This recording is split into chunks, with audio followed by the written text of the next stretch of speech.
Topic note करेंगे। हम लोग का सैलरी में छूट गया था, relief oblique rebate under section 89 for arrears of salary. इस टॉपिक को फटाफट कंप्लीट करते, 2 मिनट का है ये, और इसको इस बार के लिए इम्पोर्टेंट टिक करना।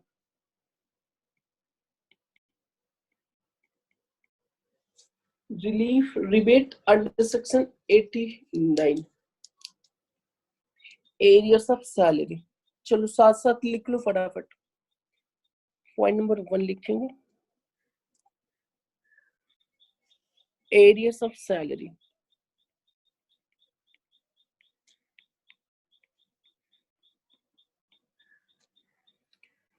एरियर्स ऑफ सैलरी लिखेंगे, sometimes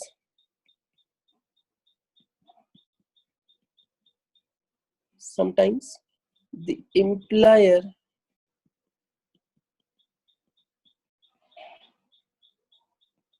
may increase the salary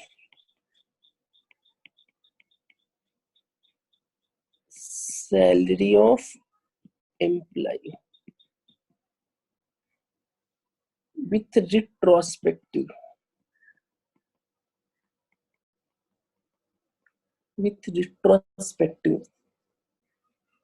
effect, that is from backdate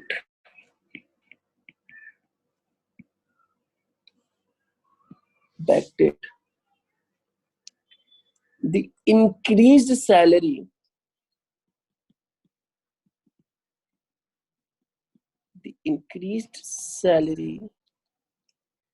of backdate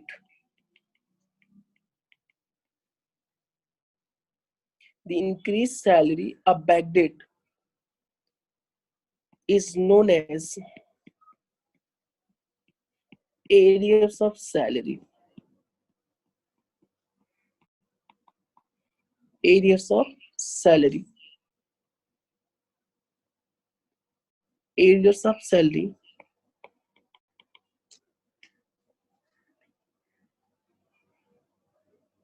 which has been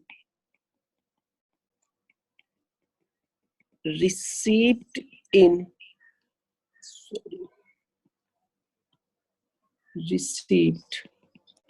during previous year. Received during previous year.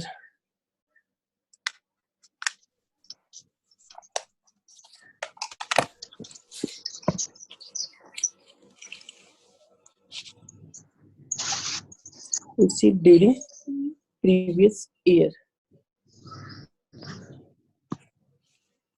चलिए point number 2,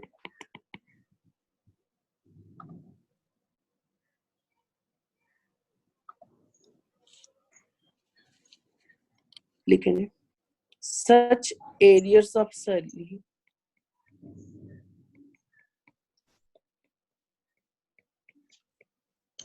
is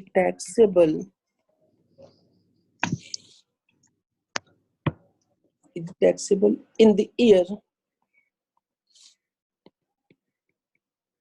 in which such areas of salary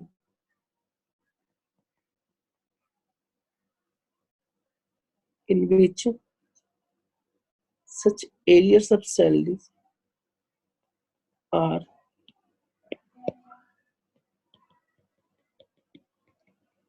received by employee.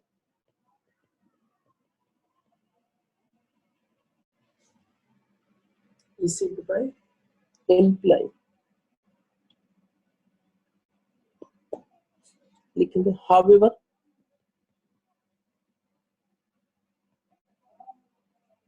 the employee shall be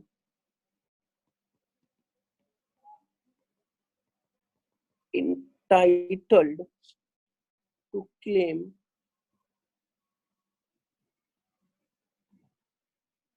benefit of relief under section 89 in respect of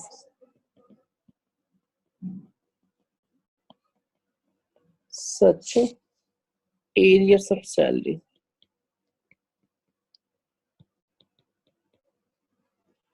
Such areas of salary. चलिए आ जाइए सी में सब लोग. Areas of salary है क्या हमारा? Sometimes the employer may increase the salary of employee with retrospective effect, that is from backdate.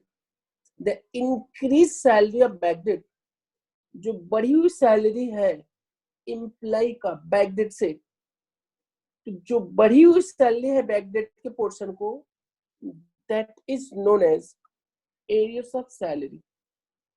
और arrears of salary उस ईयर में टैक्सेबल होगा जिस ईयर में ये रिसिप्ट होगा. आप ये बताइए हमें सी में सब लोग,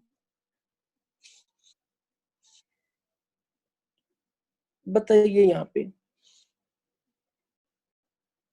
एम्प्लॉयर ने 1 जुलाई 2019 को डिक्लेयर करता है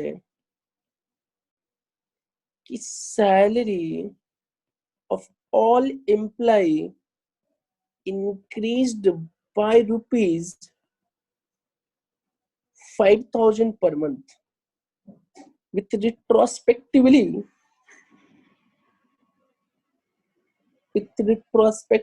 that is 1st April 2017.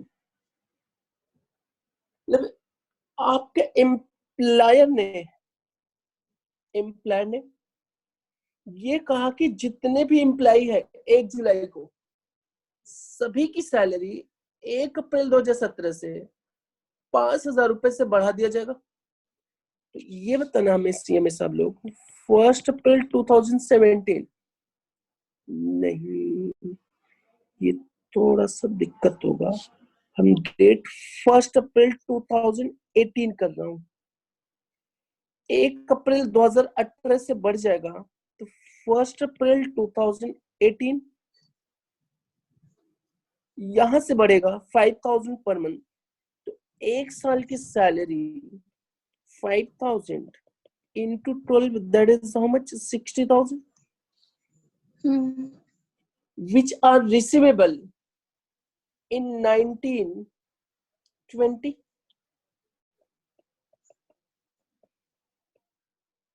तो यहां से यहाँ की सैलरी जो 60,000 है वो कब रिसीव होगा आपका? 19-20 में. और जो ये 60,000 है बैक डेट वाली सैलरी, ये सारी की सारी सैलरी एरियर्स ऑफ सैलरी बोली जाएगी. अब ये बताना हमें ये सैलरी रिसीव कब होगा? बढ़ा हुआ सैलरी जो 60,000 है ये रिसीव कब होगा? 19-20 में. बताइए 19-20 में होगा तो इसकी टैक्सेबिलिटी भी 19-20 की रेट से हो जाएगा 60,000 वाला. हाँ. जबकि ये 60,000 की टैक्सेबिलिटी 18-19 के अकॉर्डिंग होना चाहिए था. हो सकते है 19-20 से टैक्सेबिलिटी करने की वजह से एम्प्लॉय को घाटा हो जाए, टैक्स ज्यादा देना पड़ जाए.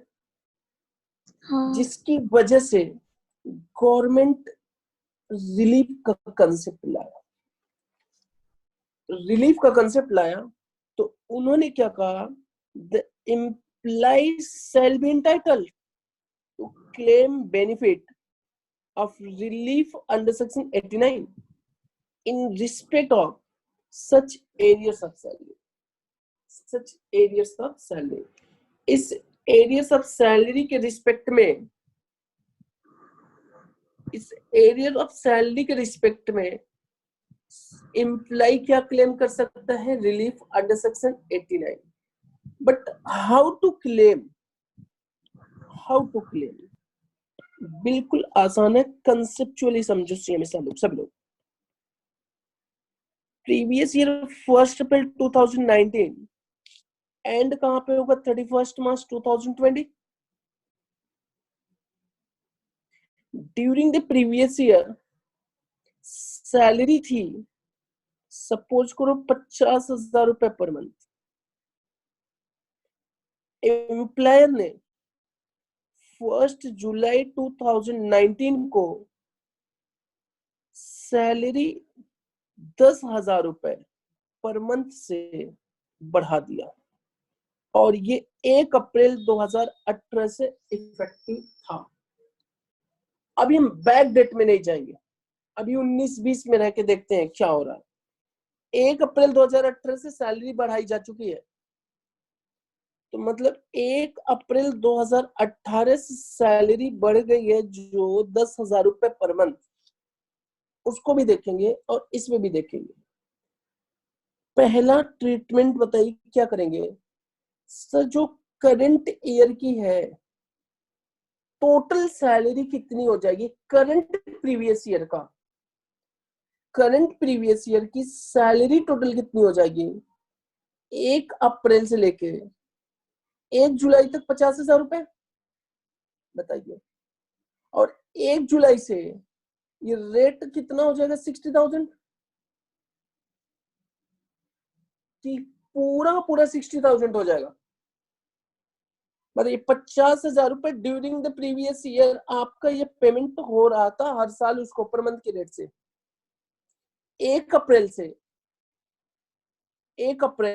2018 से 10,000 सैलरी बढ़ा दी।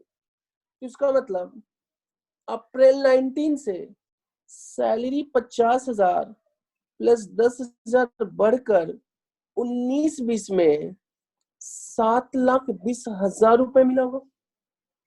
बताइए, जो सैलरी 10,000 से बढ़ रही है 19-20 में जितने भी महीने के लिए बढ़ी होगी, 19-20 में कोई इम्पैक्ट नहीं आएगा। नॉर्मली जैसे हम लोग कंप्यूट करते हैं उसी तरह से कंप्यूट कर लेंगे।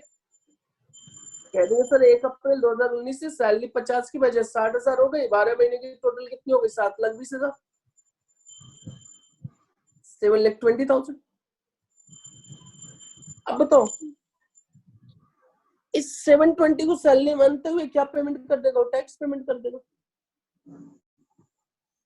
लेकिन 19-20 में उसको एरियर्स भी रिसीव्ड हुआ। कौन सा एरियर्स? 18-19 का। किस रेट से बढ़ गया था 1 अप्रैल 2018 से? 10,000 से। तो 10,000 इंटू 12 टोटल कितना हो गया? 1,20,000। अब जो उसकी टैक्स लायबिलिटी आएगी ध्यान से बताना, 8,40,000 रुपए पे आएगी। क्योंकि आपका क्या पॉइंट कहता है? सब पॉइंट नंबर 2 पढ़ो। Arrears of salary is taxable in year in which such arrears of salary are received by employ. जिस ईयर में एम्प्लॉय को एरियर्स ऑफ सैलरी रिसीव्ड हुआ होगा, बैक डेट वाली सैलरी रिसीव्ड हुआ होगा, उस ईयर में टैक्सेबल हो जाएगा। अब जिस को 19-20 में 7,20,000 पे टैक्स पेमेंट करना था, जिस बंदे को 7,20,000 पे टैक्स पेमेंट करना था, अब वो बंदा 8,40,000 पे टैक्स पेमेंट करेगा। बताइए क्या उसको बेनिफिट है कि घाटा है? बताइए, घाटा है कि बेनिफिट है? घाटा ही है कि बढ़ रहा है तो टैक्स तो देना पड़ेगा। हाँ, 7,20 पे टैक्स देना चाहिए था, वो 8,40 पे टैक्स दे रहा। तो गवर्नमेंट कहता है एक काम कर भाई, तू ध्यान से सुनो, यहाँ पे इम्पोर्टेंट है। गवर्नमेंट क्या कह रहा है? एक काम कर ले तू, सबसे पहले टैक्स कंप्यूट कर लो। Tax on income excluding arrears of salary. और फिर कहता है, सॉरी एक्सक्लूडिंग नहीं, इंक्लूडिंग, कहता है कि tax on income including arrears compute कर ले भाई। और फिर कहता है tax on income excluding arrears of salary कर दो। मतलब ना, tax on income including arrears, tax on income excluding arrear of salary.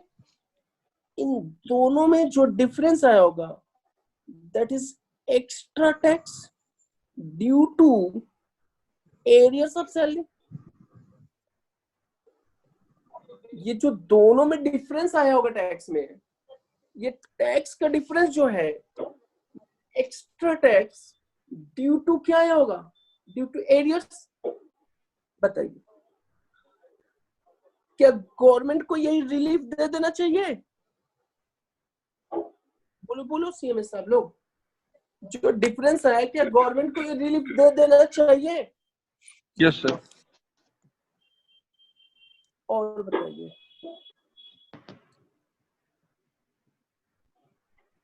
Tax on income including arrears of salary, tax on income excluding arrears of salary, जो difference है that is extra tax due to arrears of salary. अगर government आपको यही relief दे दिया, ये तो पूरा का पूरा टैक्स ही चला गया। अगर गवर्नमेंट आपको ये रिलीफ दे दिया तो एरियर्स ऑफ सैलरी पे गवर्नमेंट को तो टैक्स ही नहीं मिला। हाँ वही तो गवर्नमेंट क्या कहता है, सुनो कि ये जो एरियर जिस प्रीवियस ईयर से पर्टेनिंग था, जिस प्रीवियस ईयर से रिलेटेड था, उस प्रीवियस ईयर में 18-19 में आ जाओ वापस, और 18-19 का टोटल इनकम इंक्लूडिंग एरियर्स ले लो। Tax on total income of the 18-19 including arrears, और टैक्स ऑन कर दो total income excluding arrears of salary. जो डिफरेंस आया, ये टैक्स हमारा जो आया ड्यू टू एरियर्स आया। अब ये बताओ हमें गवर्नमेंट कितना रिलीफ देना चाहेगा आपको? एक कॉमन सेंस आप अप्लाई करो और कुछ भी नहीं करना है, सब लोग जवाब देना। 1,20,000 जो सैलरी इनकम थी 120, ये किस ईयर की इनकम थी? किस ईयर की इनकम थी बताइए? बस कंसेप्ट अप्लाई करो, कुछ है नहीं। ये 1,20,000 किस ईयर की इनकम थी? 18-19 प्रीवियस ईयर के पहले के वाले ईयर की रही है। 18-19 हम हाँ। कह रहे हैं 18-19 में टोटल इनकम था विदाउट कंसिडरिंग 120, वो था सपोज करो 6 लाख रुपए, और इसमें हम 1,20 ऐड कर दिया, 5 लाख था मान के चलो, हमने 1,20 ऐड कर दिया तो कितना आ गया? 6,20,000। अब फिर 6,20,000 पे हमने टैक्स निकाला, वो आ गया, सपोज करो ये ऐसे कंप्लीट कर रहे हैं हम लोग, ये आ गया 80,000। टैक्स कितना आ गया? 80,000। अब ये देखो, अगर 18-19 में ये सैलरी 1,20 मिल गया होता, उसको ऐड करके हम टैक्स कितना जमा कर देते? 80,000 रुपए। लेकिन ये 1,20,000 19-20 में मिल रहा है, हमें पता भी नहीं था 18-19 में मिलेगा। तो उस समय जो टैक्स आया होगा हमारा, वो तो केवल 5 लाख पे आया होगा। बताइए 18-19 में 5 लाख हमारे पास टोटल इनकम थी, और ये 1,20,000 जो 19-20 में मिल रहा है, अगर ये 18-19 में मिल गया होता तो हमें टैक्स 26 पे देना पड़ता और टैक्स की अमाउंट कितनी निकल के आती? 80,000 रुपए, 80,000। अब 18-19 में टोटल इनकम 5 लाख था, तो इस पर हमने टैक्स दिया था सीएमए साहब लोग 60,000 रुपए। अब बताना 18-19 में एक्स्ट्रा टैक्स आया कितना? 20,000। अब ये पॉइंट पहले ध्यान से समझो सब लोग, बताना ये जो 20,000 टैक्स एक्स्ट्रा आया due to arrears of salary, बताइए एक एक पॉइंट बताना मैं। ये जो 20,000 एक्स्ट्रा टैक्स आया है due to arrears of salary है, बताइए। ये जो एक्स्ट्रा 20,000 टैक्स है due to areas of salary. If areas of salary of 18-19 has been received, if areas of salary of 18-19 had been received in 18-19, then extra tax is payable rupees how much? 20,000। बताइए हम extra tax कितना payment कर देते हैं? 20,000 रुपए। और आपको सोच के बताओ गवर्नमेंट भी क्या कहती कि ठीक है भाई चल 20,000 तू पेमेंट कर दे, कोई बात नहीं है। अब यहाँ पे देखो, लेकिन ये अमाउंट तो 19-20 में मिला। 19-20 में टोटल इनकम सपोज करो आ रही थी 6 लाख रुपए, और जब ये एरियर्स मिला 1,20,000 तो हमारा टोटल इनकम बन गया 7,20,000। और हमने जब इस पे टैक्स निकाला तो टैक्स निकल के आ रहा था 90,000। और जब अगर एरियर्स नहीं होता 6 लाख पे निकालते तो टैक्स निकल के आ रहा था केवल और केवल आ रहा था 60,000 रुपए। एक्स्ट्रा टैक्स यहाँ पे कितना निकल के आया? 30,000। आप सीएमए साहब ये बताओ, हमें ध्यान से सोच के बताओ, यहाँ पे extra tax due to arrears 20,000 रुपए, यहाँ पे extra tax due to arrears 30,000 रुपए। आप कौन सा एक्स्ट्रा टैक्स पेमेंट करना चाहोगे, 20,000 रुपए वाला कि 30,000 रुपए वाला? और कौन आपके नजर में सही है, करेक्ट पेमेंट है, 30,000 कि 20,000? करेक्ट पेमेंट कौन सा है? आप गवर्नमेंट को कौन सा पेमेंट करना चाहोगे? पेमेंट तो ये 20,000 वाला करना चाहेंगे, क्योंकि सैलरी तो उस टाइम की है, तो उस हिसाब से टैक्सेबल होनी चाहिए। तो हमें 20,000 रुपए देना चाहिए। आज ऐड करने से कितना निकल पा रहा है? 30,000। तो गवर्नमेंट आपको रिलीफ कितना देना चाहेगा? 20 देना चाहेगा कि 30 देना चाहेगा कि 10 देना चाहेगा? 10,000 का। क्योंकि आज अगर आप टैक्स जमा करोगे तो 30,000 ज्यादा जमा करना पड़ेगा।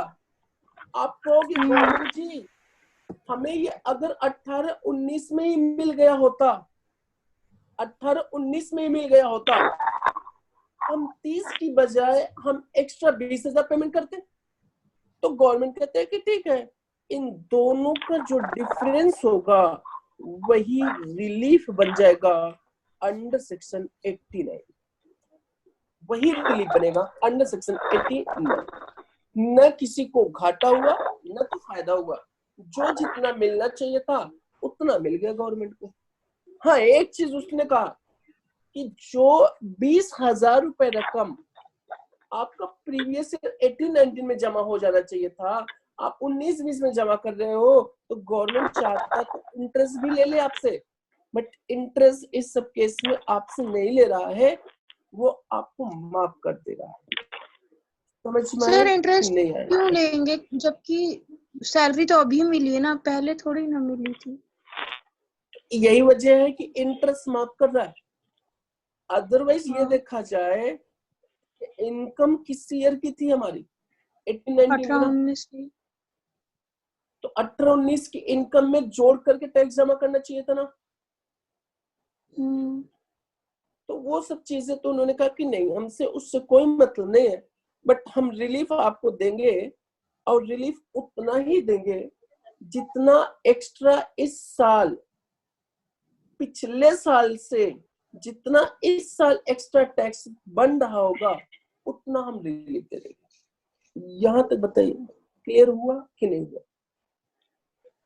बताइए। पॉइंट नंबर 3 लिखेंगे सीएमए साहब लोग, कंप्यूटेशन ऑफ। 1 मिनट सर, इसमें एक लाइन बस लिखना बाकी है सेकंड पॉइंट का। और इसके बाद 3rd पॉइंट लिखना है सबको, computation of relief under section 89। Sir advance के केस में भी तो मिलती है। और सब करा रहे हैं, सब करा रहे हैं। कंप्यूटेशन ऑफ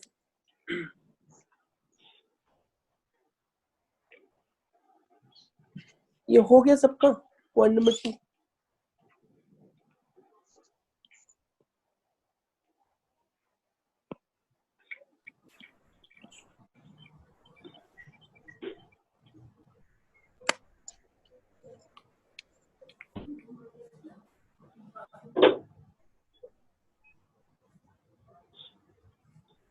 हानुश्री हो गया। Yes sir.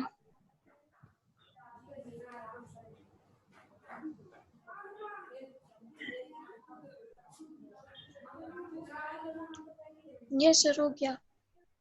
चलो आज ही पॉइंट नंबर 3 लिखेंगे सीएमए साहब लोग फटाफट।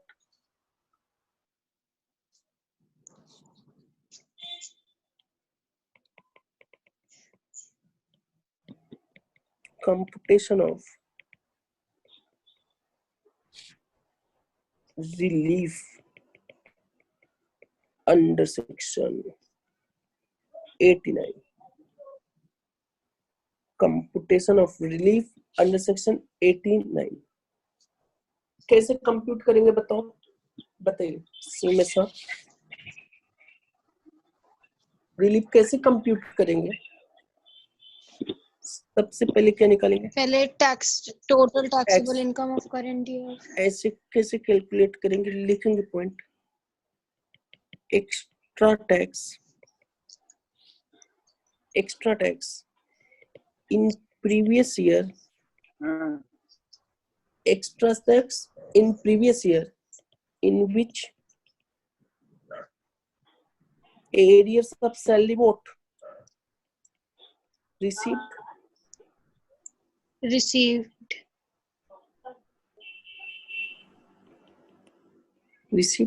extra tax in previous year in which areas of salary received। इसको point number A they they. Extra tax कैसे आएगा, पॉइंट नंबर 1 लिखेंगे, tax on total income including excluding, including arrears of salary, जो आ जाएगा वो ले लेंगे और इनमें माइनस कर देंगे ना, पॉइंट नंबर 2 लेस कर देंगे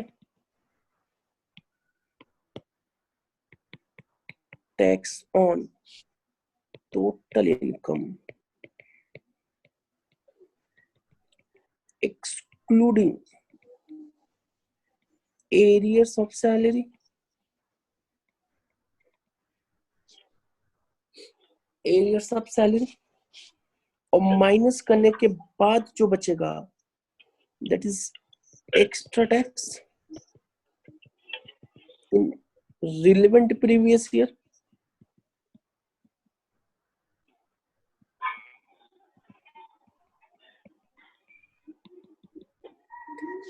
extra tax in relevant previous year.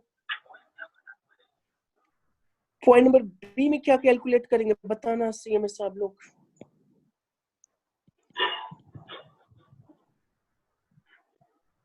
Extra tax in previous year in previous year, to which arrears of salary, क्या arrears of salary pertains, बताइए CMS आप लोग।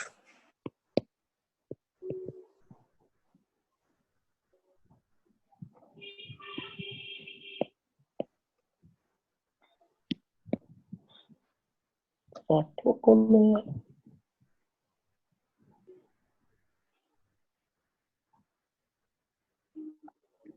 पॉइंट नंबर बी में लिख लो फटाफट, same point.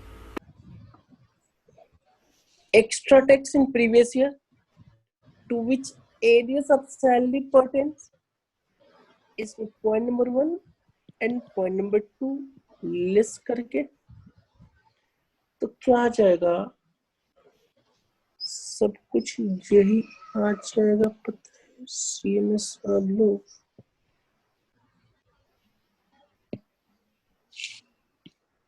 Tax on total income,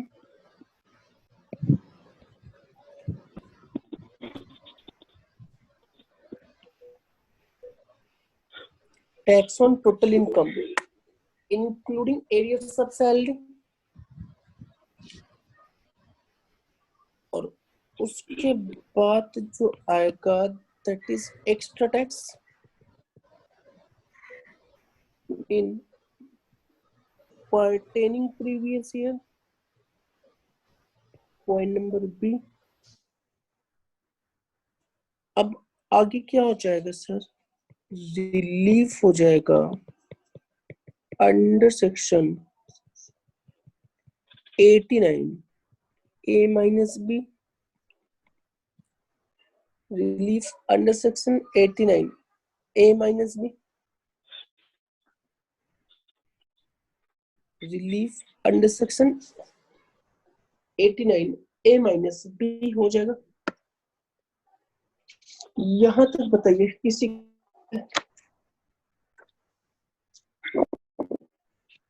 बोलिए CMS साहब लोग, बताइए बोलो जी। ऊपर कर दीजिए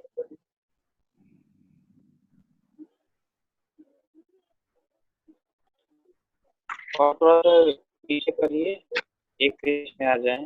हाँ बस, और ऊपर करिए कंप्यूटेशन।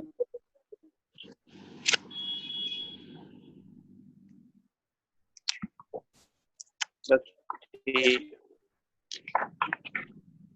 चलो जी चलो, हो जाए तो बताना।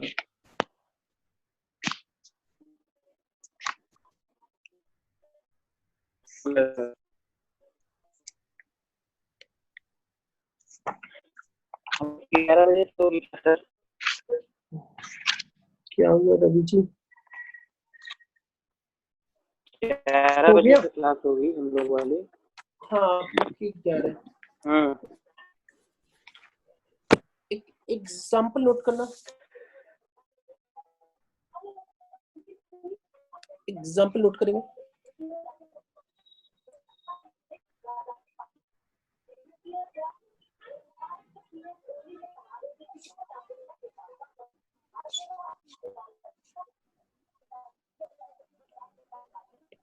चलो फटाफट एग्जाम्पल लिखेंगे। Mister EJ an employee of a PSU furnishes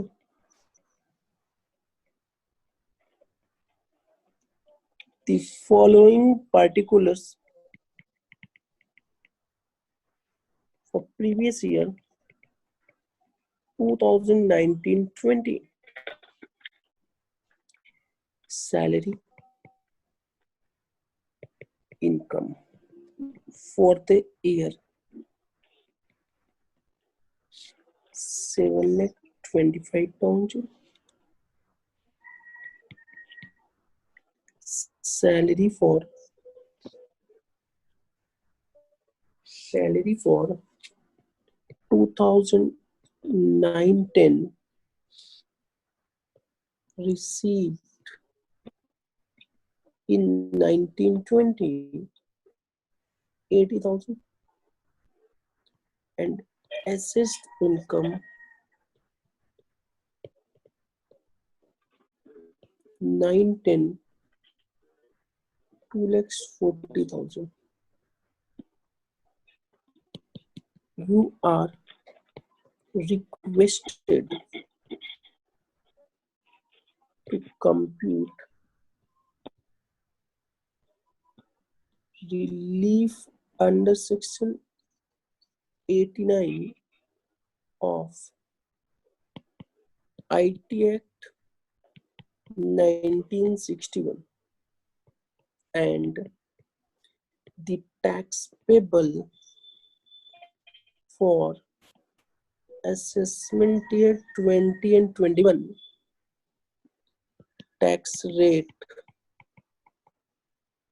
for previous year 2009-10 आपको दिया है 0 to 160 @nil 160 to 3 lakhs @10% and 3 lakh to 5 lakh @20%, 5 lakh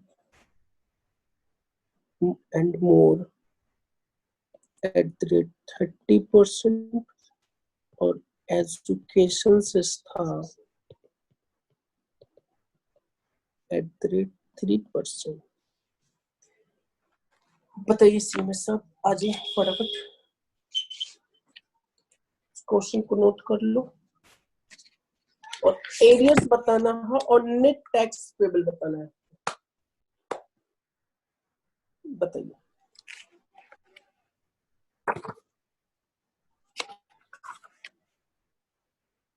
बोलो जी। तो कहाँ से क्या क्या पढ़ा देते हैं आप, वही तो जीवन है। आइए आइए सीएमएस साहब, डायरेक्टली हम लोग हिट करेंगे tax payable for assessment year 2020 and 21। देखिए क्या कह रहे हैं। क्वेश्चन है, mister इजे, an employee of a PSU furnishes the following particulars for previous year 2019-20. Salary income for the year 7,25,000 and salary for 2009-10 received in 1920 80,000. Assessed income 2009-10 2009-10 previous year का उसकी total income जो compute किया गया था, assessment किया गया था 2,40,000 रुपए। You are requested to compute relief under section 89 of the IT act 1961 and the tax payable. तो टैक्स पेबल हम कंप्यूट करते हैं, बताना how to compute tax payable. बताइए सीएमएस साहब, सॉल्यूशन बताइए, how to compute taxable income.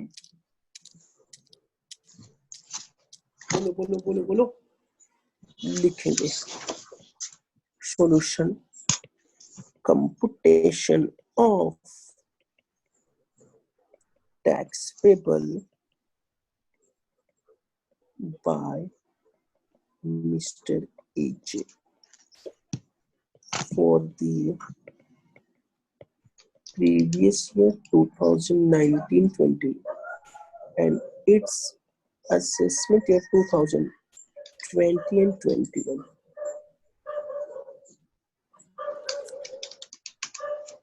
बताइए सबसे पहले टोटल इनकम कितनी आ जाएगी, बताना। सैलरी इनकम थी 725 और एरियर्स ऑफ सैलरी थी 80,000।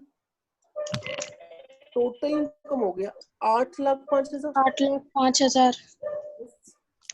इस पर टैक्स निकाल लो और प्रीवियस ईयर 1920 तो बताना कैसे कंप्यूट करेंगे sir. 0 to 50 @nil tax amount nil and 250 to 5 lakhs at the rate 5% is equal to 12,500 और sir 5 lakh to 8,05,000 at the rate 20%। तो ये हो गया कितना पता है आपको? नहीं पता है कि पता है सर 3,05,000 का 20% कितना है? 61,000 रुपीज।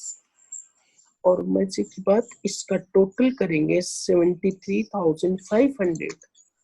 तो रिपीट आएगा कि नहीं आएगा? 87 in नहीं आएगा। exceeding rupees 5 lakhs। Yes sir 73,500 इसमें हम ऐड करते हेक एट द रेट 4% 2940 और टोटल आ गया टैक्स 76,440 76,440। अब यहां से माइनस करेंगे सीएमए साहब रिलीफ अंडर सेक्शन 89 जो कि हम नोट नंबर 1 में कंप्यूट करेंगे और तब जाके आएगा टैक्स पेबल। बताइए यहां तक किसी को डाउट है? बताइए। No sir. यहां तक किसी को डाउट है? Every part is different part. देखो आज हम ये नहीं सीख रहे कि सर 76,440 कैसे आया, हम ये सीख रहे हैं कि ये कैसे आएगा। टैक्स लायबिलिटी तो जैसे कंप्यूट करते चले आ रहे हैं उसी तरह से आएगा, बट रिलीफ अंडर सेक्शन 89 कैसे आएगा वो हम कंप्यूट करते हैं। तो बताना कैसे करेंगे? कुछ नहीं सर, हम सब फार्मूला भूल गए। बहुत अच्छी बात है, फार्मूला सब कुछ भूल गए, बिल्कुल अच्छी बात है। आप ये बताओ सीएमए साहब, फार्मूला भूल गए, बहुत अच्छी बात है। आप 76,440 जो टैक्स आपके ऊपर बर्डन आ रहा है, क्या इसमें वो 80,000 रुपए छिपा है जो इस साल का था ही नहीं, वो आपका 9-10 का था? आप कंप्यूट कर लो burden, extra burden due to 9-10 आ जाइए। नोट नंबर 1 लिखेंगे,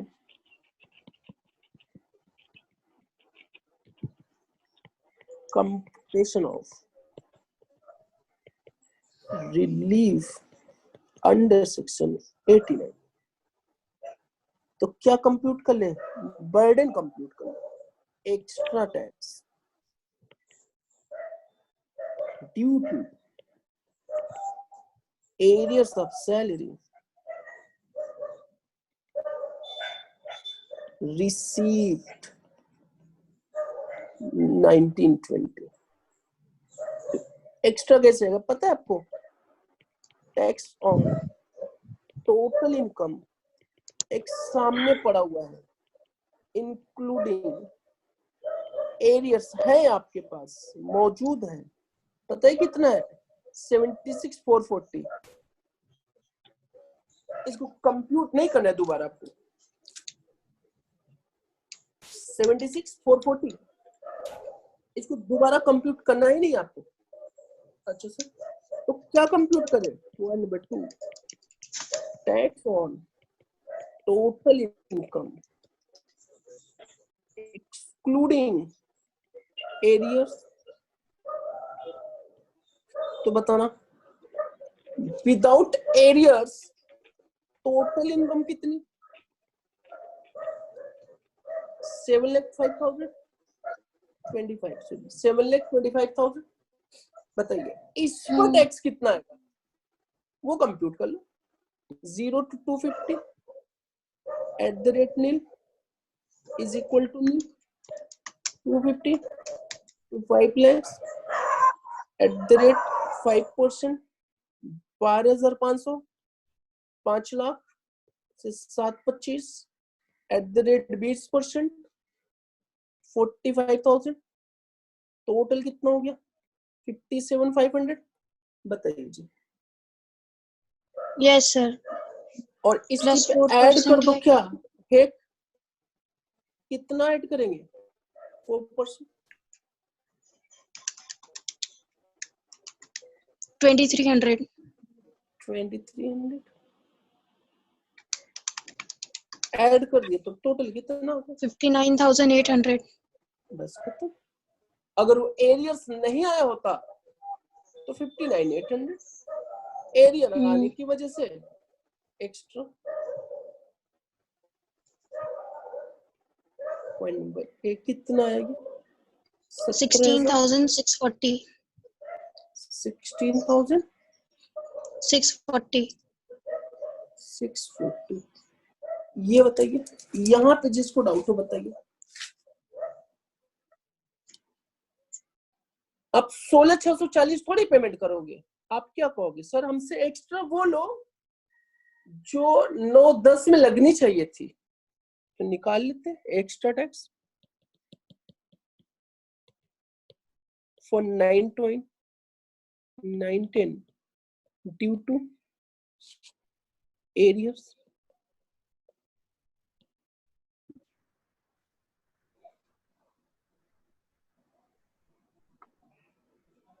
बताइए क्या करेंगे? Point number 1, tax on total income including arrears. 9-10 में टोटल इनकम कितनी थी? क्वेश्चन में बता रहा था 2,40,000, तो 240 ले लिया। और एरियर्स अगर यही 9-10 में मिला होता तो 80,000, तो टोटल कितना? 3,20,000। इस पर टैक्स कैसे आएगा? 0 से लेके 1,60,000 तक एट द रेट 10%, सॉरी 10% नहीं, यहाँ पे देखो स्लैब रेट क्या था? 0 to 160 nil, 160 to 3 lakhs 10%, 3 to 5 lakhs 20%, 0 to 160 at the rate nil, and amount nil, 160 to 3 lakhs at the rate 10%, and 3 lakh to 320 at the rate 20%। तो ये हो गया 14,000 और ये हो गया 4,000, टोटल हो गया 18,000 और प्लस एजुकेशन से एट द रेट 3%, कितना हो गया? 540। तो ये हो गया 18,540। अब देखो ये पॉइंट क्या कह रहा है? 18,540, इसका मतलब क्या हुआ कि अगर एरियर्स की रकम 9-10 में ही हमें पता चल गया होता, हम 18,540 टैक्स जमा करते। और 9-10 में जब पता नहीं था तो उस समय टैक्स कितना जमा किया था? Tax on total income excluding arrears, tax on total income excluding arrears.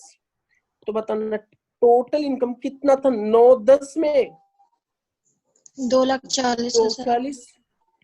तो 40 पे टैक्स निकाल दो, तो 0 to 160 at the rate nil is equal to nil, 160 to 240 at the rate 10% is equal to how much? 8,000।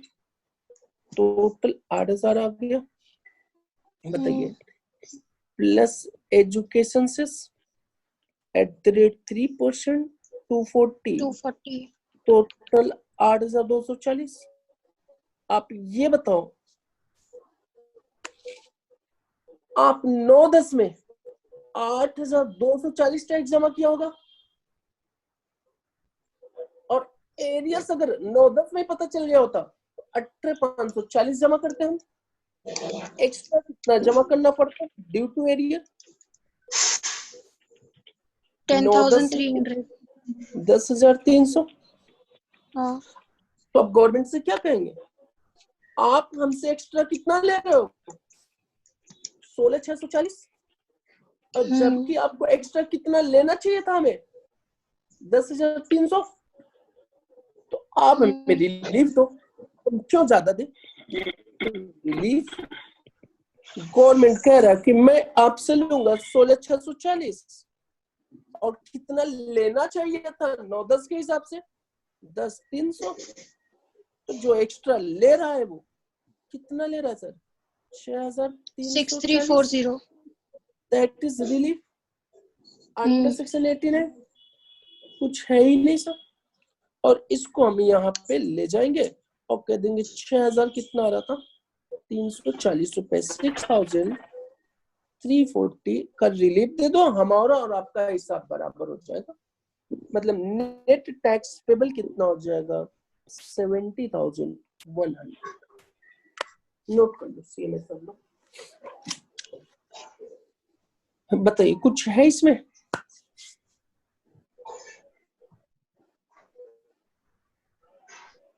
नहीं। चलो फटाफट note कर लो। ये हो गया पहले फर्स्ट। हाँ बताइए बताइए। वो सैलरी चैप्टर लगाया था तो उसमें भी क्वेश्चन नहीं था, वर्कबुक में भी नहीं है, सीए की मैट में भी नहीं है। मैट में है, अभी दिखा रहा हूँ कहाँ है। मैं दिखा रहा हूँ, वो चैप्टर खत्म हो गया। वो एक चैप्टर ही अलग से दिया है। अच्छा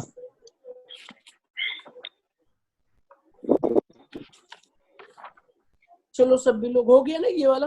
नेक्स्ट कर लो। नेक्स्ट करो बच्चा लोग। तो आज उसको भी लगा लेंगे तो खत्म हो जाएगी।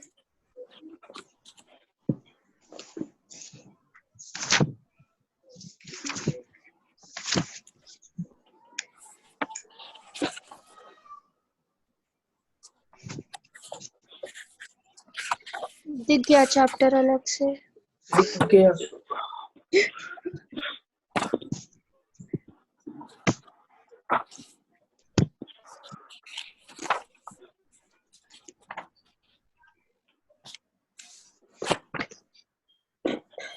हो गया सबका? Yes sir. क्यों अफजल, परमार्थ, मिराज? यस सर हो गया। चल आज हो गया सर। कंसेप्ट समझ में आना ये। अब ध्यान से सुनो।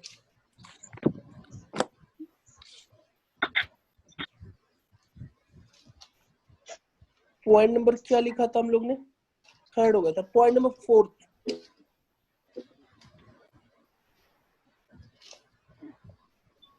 Point number 4 the concept of, note करेंगे,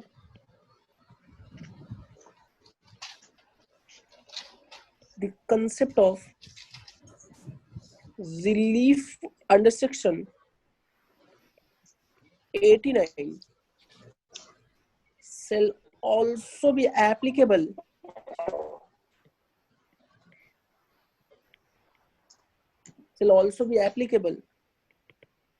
in following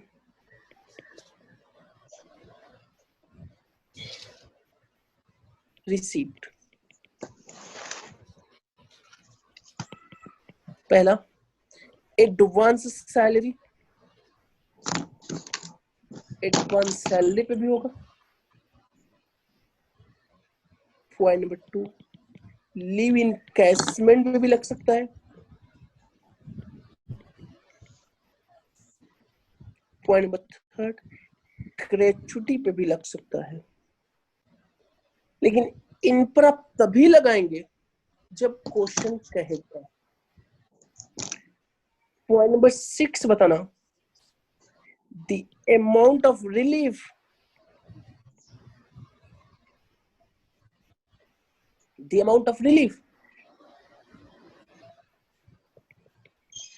shall be calculated on the basis of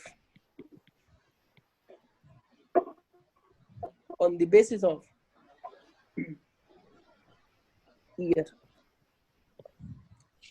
अच्छा एक हमें जवाब दो सीएमए साहब लोग।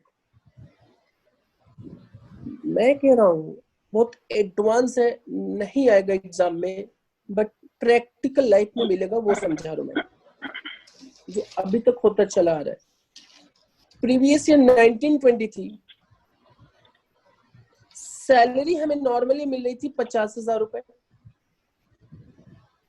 1 जुलाई 2019 का गवर्नमेंट का अनाउंसमेंट होता है, गवर्नमेंट कहता है 1 अप्रैल 2014 जब से हमारी गवर्नमेंट बनी है तब से सैलरी 10,000 रुपए पर मंथ बढ़ जाएगा। 1 अप्रैल 2014 से बढ़ेगा। 1 अप्रैल 2014, 15, 16, 17, 18, 19।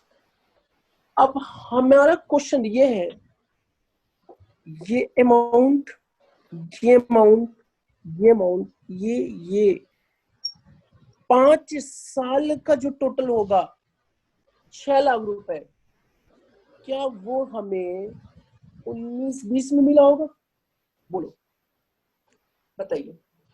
5 साल की टोटल एरियर्स ऑफ सैलरी जो हमें मिला होगा 1,20,000 रुपए पर एनम 5 साल के लिए, 6 लाख रुपए एरियर्स ऑफ सैलरी हमें 1920 में मिला होगा।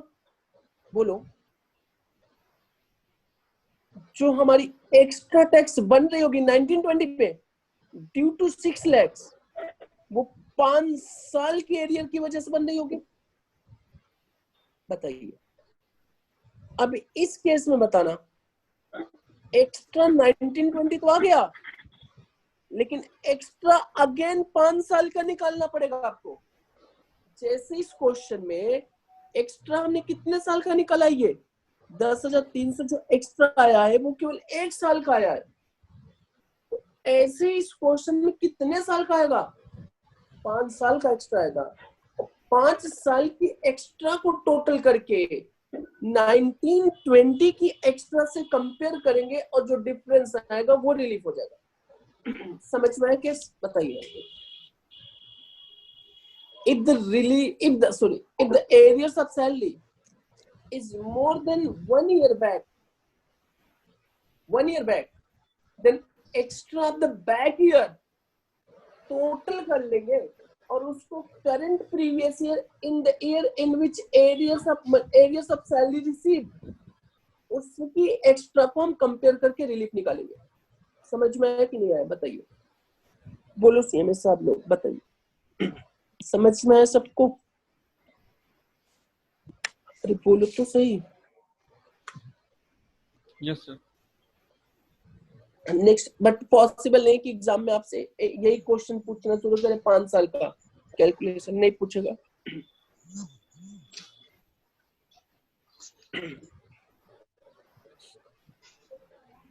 और ये चैप्टर है आप लोग का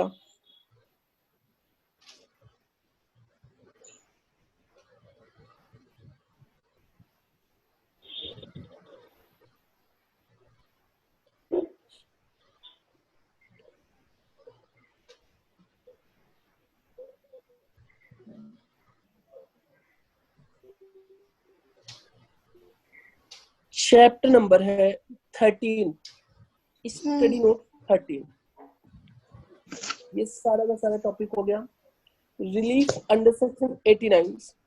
ये देखो आप ये लिख भी दिया है, when NSSC charge for arrears और advance salary, gratuity, commuted pension, ये सारा वहां पे एप्लीकेबल होगा। बताना। 89 करा दिया, कंडीशन क्यों रीजन है वो सारा रीजन भी करा दिया। Method of calculation rule 21A बताया है, वो भी आपका हो गया है सब कुछ। तो इलिस्ट्रेशन नंबर 1 आप कर लेंगे और इलिस्ट्रेशन कितने हैं आपके 2 करेंगे। ये देखो ये क्वेश्चन जो अभी आपको समझाया हमने कि previous year 1920, 18, 19, 17, 18 and 16, 17. During the previous year, Sri Prajapati received from his employer 2 lakhs of gratuity, out of which 1,10,000 is exempt under section 10. Is relevant data last 3 previous year are as follows. हो जाएगा, कैसे compute करेंगे बताना। हो जाएगा कि नहीं हो जाएगा? Yes sir.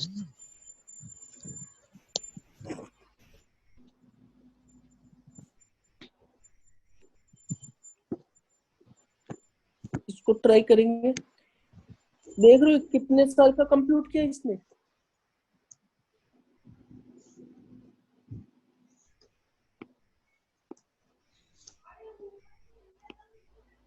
बस 2 ही इलस्ट्रेशन, ये सारा कर लेंगे। आज थोड़ा सा अपने पेज पे